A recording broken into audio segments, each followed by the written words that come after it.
Assalamualaikum warahmatullahi wabarakatuh. Bismillahirrahmanirrahim. Wassalatu wassalamu ala rasulillah ma ba'du. Berjumpa kembali dalam mata kuliah geometri transformasi. Baik, kita lanjutkan pembahasan kita setelah sebelumnya kita membahas komposisi dari dua buah transformasi, yaitu translasi bisa dikatakan komposisi dari dua buah pencerminan dengan syarat-syarat tertentu. Nah, kali ini kita akan membuktikan teorema kembali bahwa sebuah setengah putaran itu merupakan komposisi dari dua buah pencerminan juga. Teoremanya, kalau kita punya garis G dan H, kemudian G dan H-nya tegak lurus, kemudian G dan H-nya tegak lurus dan berpotongan di, katakanlah misalnya titik A, maka setengah putaran terhadap titik A itu bisa dikatakan sebagai pencerminan terhadap H, kemudian pencerminan terhadap G. Ya, jadi kalau digambarkan kira-kira seperti ini. Ini H, ini G. Kalau saya punya titik, saya ambil misalnya sebaran titik, katakanlah titik P di sini, saya cerminkan terhadap H, jatuhnya kira-kira di sini, misalnya P1, saya cerminkan kembali misalnya P2, kemudian P aksennya juga di sini. P aksen sebagai ini A-nya lupa di sini. P aksen sebagai hasil setengah putaran dari P terhadap titik A. Nah, kira-kira gambarnya seperti ini. Jadi kalau kita buktikan, pertama misalkan ini tadi ya, karena kita sudah mempunyai pemisalan di gambar. Misalkan setengah putaran titik P terhadap A sama dengan P aksen, kemudian pencerminan titik P terhadap H misalnya P1, pencerminan titik P terhadap G misalnya P2,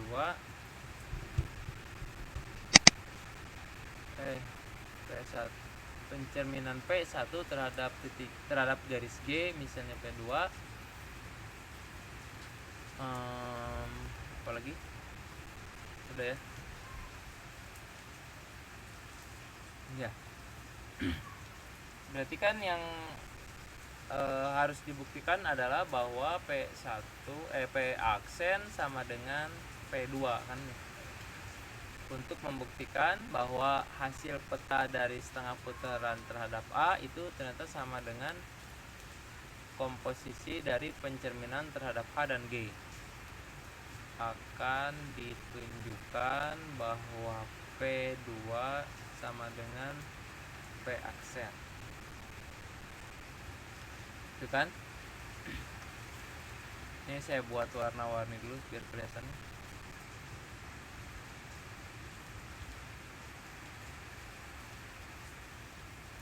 Nah, ini harusnya lewat A. Anggaplah lewat A ya. Oke. Nah, setelah kita misalkan, kita harus menunjukkan bahwa P aksen sama dengan P2. Berarti langkah pertama adalah kalau kita lihat bahwa PP1, kita lihat bahwa PP1 merupakan merupakan prapeta dan peta.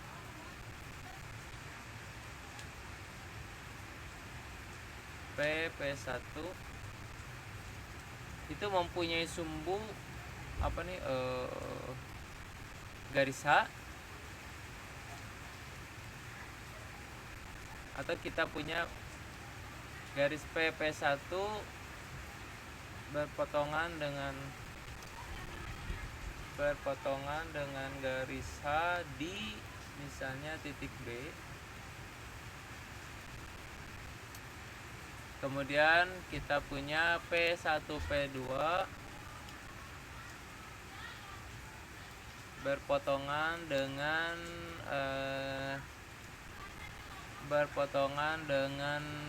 G di titik C. Jadi kita punya B di sini, C di sini, B di sini. Kita perhatikan P1P aksen. Kita perhatikan segitiga P1P aksen dengan perhatikan dan segitiga PBA. Segitiga PBA. Ingat ya, akibat dari setengah putaran adalah bahwa A menjadi titik tengah dari PP aksen.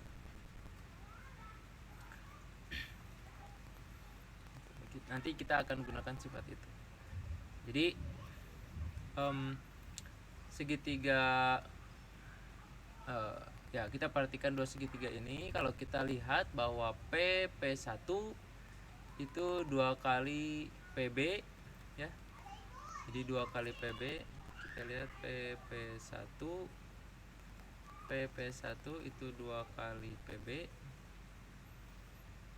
Kemudian kita lihat juga bahwa PP aksen itu 2 kali PA, karena A merupakan titik tengah. Nah, ini yang tadi saya katakan bahwa A titik tengah dari PP aksen, sehingga PP aksen sama dengan 2 kali PA. Artinya apa? Dua segitiga ini memiliki dua sisi yang menjadi kelipatannya gitu ya. Jadi segitiga PP1P aksen itu ternyata 2 kali lebih besar dari segitiga PBA, ukuran sisinya ya, dengan sudut yang sama yaitu di titik P, sehingga segitiga P1P aksen itu kongruen dengan sebangun dengan segitiga PBA, sehingga sebangun dengan segitiga PBA ya. Nah, kalau sebangun, karena kita tahu bahwa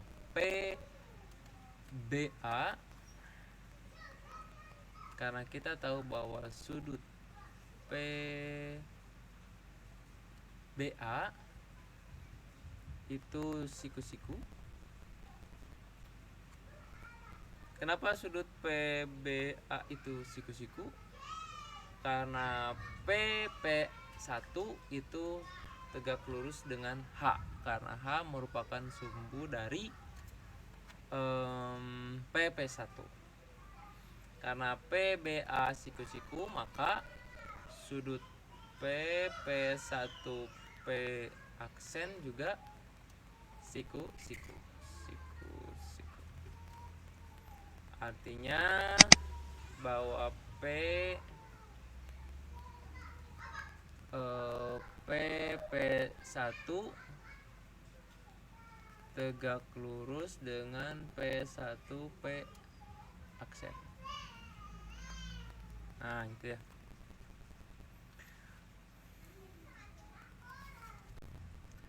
Nah, kemudian kita tahu bahwa G dan H merupakan sumbu dari masing-masing P1 P2 dan PP1. Akibatnya adalah bahwa P1 tadi saya bilang tegak lurus dengan H. Kemudian P1P2 tegak lurus dengan G. G dan H juga saling tegak lurus. Artinya P1 tegak lurus dengan P2. Jadi kalau dituliskan P1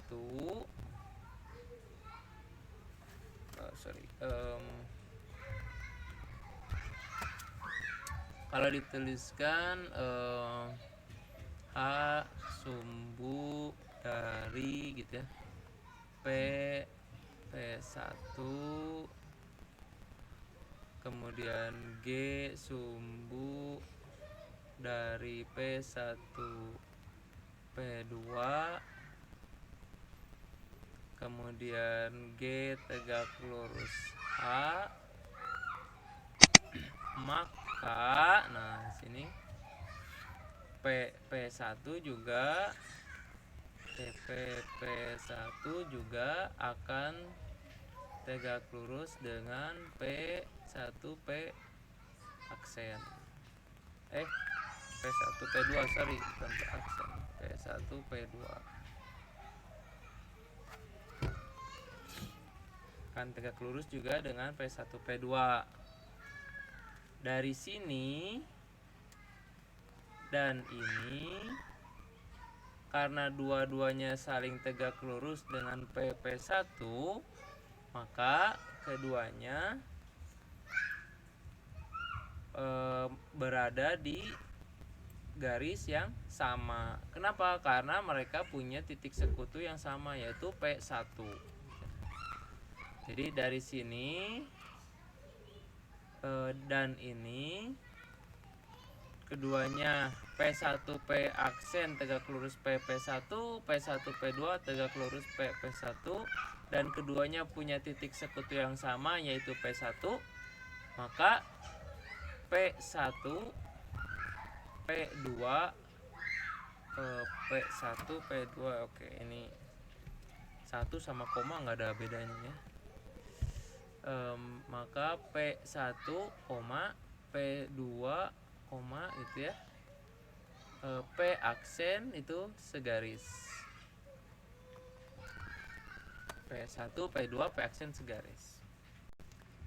Nah, kalau sudah kita tahu bahwa P1, P2, P aksen segaris, tugas kita adalah memastikan bahwa P titik tengah P2 dan titik tengah PP aksen itu haruslah sama, yaitu A. Karena yang kita tahu hanya baru A sebagai titik tengah dari P aksen. Berarti kita harus membuktikan bahwa A juga titik tengah dari P2 ya. Oke. Kita harus membuktikan bahwa A juga titik tengah dari P2. Baik, kita mulai dari P. Nah, oke, gambarnya kelihatan ya. Ya, masih kebayang ya. Kita mulai dari P2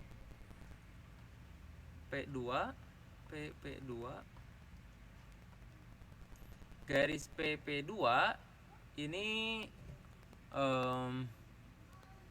kalau beririsan dengan H ya, beririsan dengan H artinya dia melalui atau berpotongan dengan H di satu titik kan ya. Misalkan kita punya P2 ini berpotongan dengan H di katakanlah misalnya A1. Nah, logikanya kalau misalnya P2 sama dengan P aksen kan gitu ya, untuk membuktikan P2 sama dengan P aksen, A1 atau perpotongan P2 itu harus sama dengan A.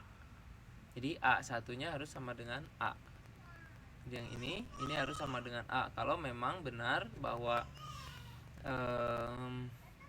A sebagai titik tengah dari P2. Nah, kita lihat segitiga PBA1 dan segitiga PP1P2 itu kalau dilihat mempunyai sudut di B yang sama, mempunyai sudut di B yang sama dengan di P1. Nah, ini ya. Segitiga PBA1, kira-kira A1-nya misalnya di sini lah mungkin ya. Karena kita belum tahu bahwa A1 itu sama dengan A ya. A-nya kan pasti di sini di titik perpotongan GH. Ya, jadi misalnya A1-nya di sini. Jadi kita lihat segitiga PBA1 dengan PP1P2. P-nya sama, titik sekutu yang dipakai bersama.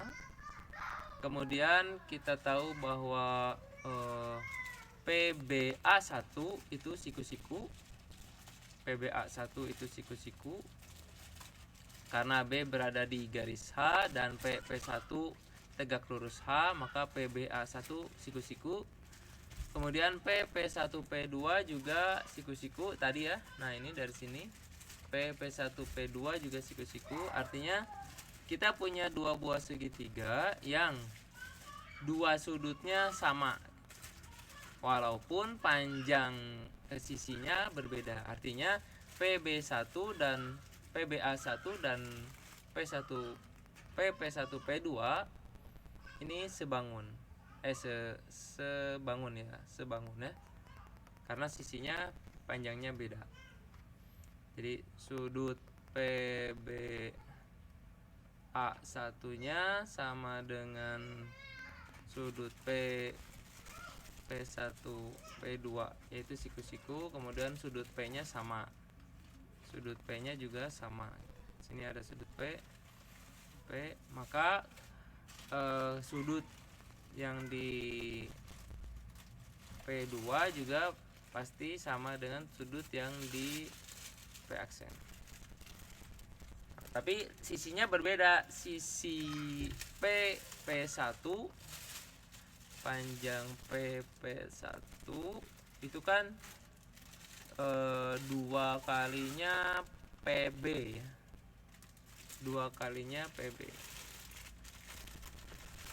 Nah, kalau misalnya ini sebangun, segitiga ini sebangun, tapi panjangnya ternyata PP1 ini 2 kalinya PB,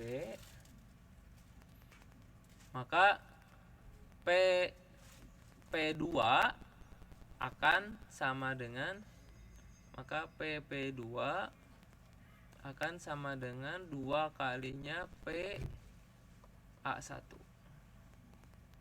Kan 2 kalinya PA1. Artinya A1 sebagai titik tengah dari P1 P2. Maaf, A1 titik tengah dari P2. Nah, sekarang karena kita tahu A1 titik tengah dari P2, kita lihat G sebagai sumbu dari P1 P2 dengan C sebagai titik potong dari keduanya, maka bisa kita katakan P1C itu sama dengan CP2. P1C sama dengan CP2. Kemudian karena PA1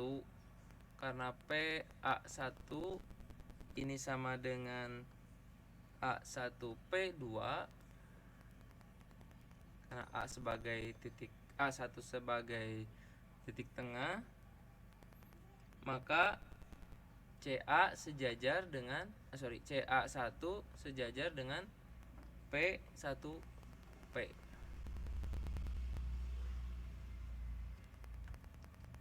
Nah, jadi G sumbu dari P1P2, akibatnya panjang P1 C sama dengan dari C ke P2 kan gitu ya. Kemudian kita tahu juga bahwa P A1 itu sama dengan A1 P2 karena A1 titik tengah. Jadi karena ini dan ini kondisi seperti ini gitu ya. Kondisi ini dan kondisi ini, maka si CA ini gambarnya di atas ya jauh. Maka nah ini. Maka CA1 itu sejajar dengan P1 P2. Kalau CA itu pasti sejajar dengan PP1 ya. Kalau CA sudah pasti sejajar dengan PP1 karena kita tahu dari ini ya, dari sini ya. Nah, dari sini. CA pasti sejajar dengan PP1. Mana nanti bukan CA. Ya, CA sejajar dengan PP1. Kita sudah tahu itu. Tapi kita belum tahu bahwa CA1 itu sejajar dengan PP1. Nah, ini sudah terbukti bahwa CA1 juga sejajar dengan P1 atau P1P ya, sama aja ya. Dengan P1P. CA1 sejajar dengan P1P. Nah, sekarang yang harus kita lakukan adalah apakah kemudian nanti si A-nya akan sama dengan A1 kan gitu ya. Nah, kalau kita perhatikan si PP1 ini tegak lurus dengan P1 P2 kan begitu ya. Tegak lurus dengan P1 P2. PP1 tegak lurus dengan P1 P2 di mana C itu anggota P1 P2. Akibatnya apa? Akibatnya bahwa CA1 juga akan tegak lurus dengan P1 P2. Akibatnya CA1 juga akan tegak lurus dengan P1 P2. Kenapa? Karena CA1 sejajar dengan P1P. Oke. Nah, sehingga karena kita sudah tahu bahwa CA itu pasti, tadi kan kita tahu CA itu sejajar dengan P1P atau P1, sehingga CA itu pasti tegak lurus dengan P1P2. Nah, kita tahu ini dan sekarang kita baru tahu ini. Akibatnya apa? Dua garis tegak lurus dengan garis yang sama dengan titik sekutu di C. Artinya bahwa CA itu sama dengan CA1. Garis CA itu sama dengan garis CA1. Nah, karena irisan dari garis CA1 dengan H itu adanya di A1, karena irisan dari CA1 dengan garis H itu ada di A1 dan irisan CA dengan garis H ada di A, dan CA1 sama dengan CA,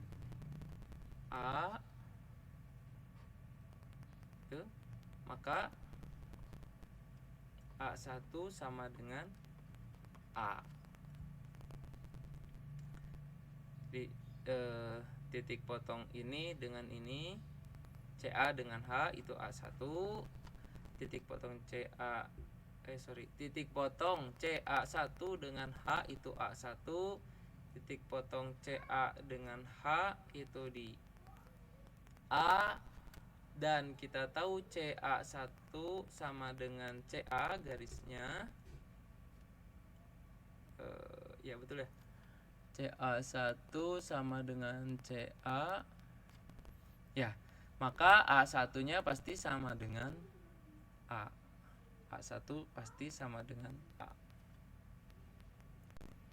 Nah, kesimpulannya karena kita sudah tahu bahwa A1 sama dengan A, kemudian bahwa P1 P2 P aksennya segaris gitu ya. Karena tadi kita masih menduga kalaupun segaris dia tidak masih mungkin berada pada titik tengah yang berbeda gitu, mempunyai titik tengah yang berbeda. Tapi ternyata titik tengahnya sama. Jadi segaris dan titik tengah sama, maka bisa kita simpulkan kan? Bisa kita simpulkan. Jadi artinya irisan dari P2 dengan PA1 garis A bukan PP2, PP1. Kok PP2? Nah, irisan dari P1 P2 maksudnya ya, P1 P2 P1 P2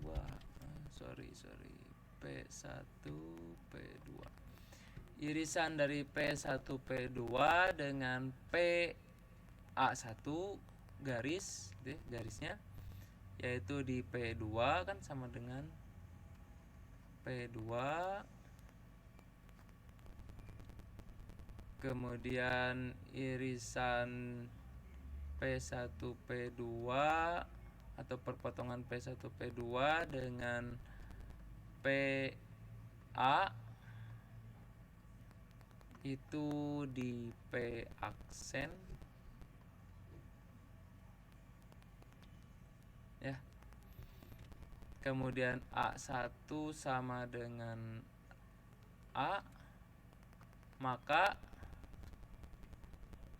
P1 P aksen sama dengan P2 ya. Maka P aksen sama dengan P2, sehingga artinya apa? Artinya bahwa kalau P aksen sama dengan P2, kembali lagi kepada yang ditunjukkan tadi. Kalau yang ditunjukkannya sudah terbukti, maka kesimpulannya adalah setengah putaran terhadap titik A itu sama saja dengan pencerminan terhadap garis H dan garis G dengan garis H dan G nya tegak lurus dan titik potongnya di A. Nah, itu mungkin untuk teorema komposisi. Sebenarnya masih banyak komposisi, cuma ternyata kita membahas satu teorema saja sudah lama ya. Tapi ini nanti saya bikinkan lagi kalau misalnya ada waktu, saya bikinkan semuanya yang saya bisa. Masih ada beberapa komposisi transformasi, termasuk refleksi geser yang masuk ke RPS sebenarnya. Cuma belum sempat saya buatkan videonya. Jadi kita cicil lah ya, satu video. Kalau misalnya tapi kan mungkin gini, ada beberapa yang baru ngeh dengan beberapa pembuktian teorema gitu.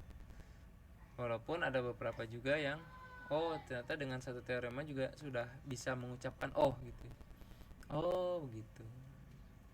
Tapi tidak semuanya begitu, ada beberapa yang harus satu atau dua teorema baru bisa gitu. Oke, mungkin cukup untuk pertemuan hari ini. Semoga bermanfaat, semoga bisa dipahami. Jika ada yang ditanyakan silakan. Kita tutup pertemuan hari ini. Subhanakallahumma wa bihamdika asyhadu an la ilaha illa anta astaghfiruka wa atubu ilaik. Assalamualaikum warahmatullahi wabarakatuh.